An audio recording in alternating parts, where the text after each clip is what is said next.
Speaking at the official launch of the Green Economy Coalition East Africa Hub, whose aim is to maintain and conserve the environment, stakeholders say that there is a need to raise more awareness about the initiative so that Uganda transitions towards greening its economy.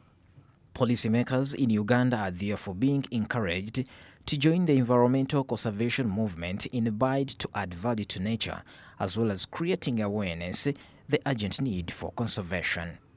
Answer. I tell you, when you buy charcoal on the road, you have cut down a tree that has grown for maybe 50 years. So things are doable, and small steps are very, very, very, very important. So, ladies and gentlemen, each one of us commit to do something small. Don't fear. Just start. Let's mean business. Let's impress our leaders to support the move, because if we don't, people of God, if we don't, the planet is going to revolt. We said 10 years from now.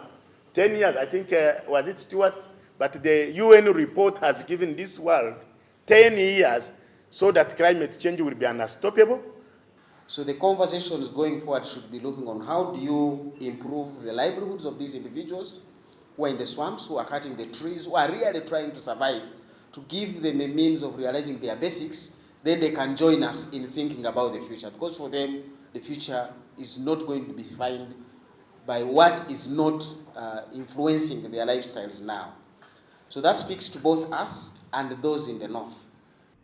Ronald Kagwa from the National Planning Authority notes that the lack of sustainable financing has posed a significant barrier to environmental conservation. Other stakeholders believe that slow progress in domestic revenue mobilization and poor prioritization and sequencing of projects is the major cause of low financing. Despite some progress towards the transition to an environmentally conserved economy, there is still a long way to go, despite the fact that it is key as it allows sustainable development without degrading the economy. How do we sustain financing for green economy? That is a key challenge. That's why we undertook a green public expenditure review to see how do we raise the 11 billion, how do we diversify the financing sources. There is financing unit in the Ministry of Finance that I talked about. That's one of the ways of sustaining financing, but also looking at green innovative instruments. The green bond is one of them. The environmental fund. Want to reinstate the environmental fund. Parliament, please help us bring back the environmental fund.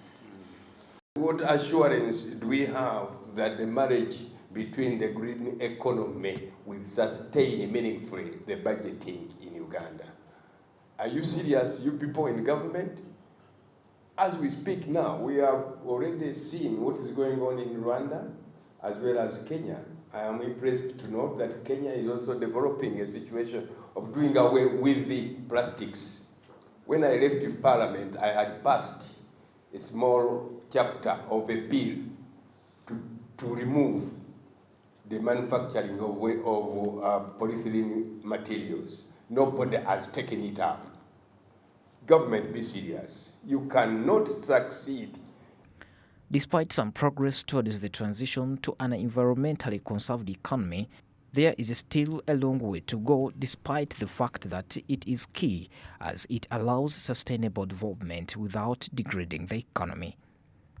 Pedson Mumbere, Smart 24 TV, Business Today.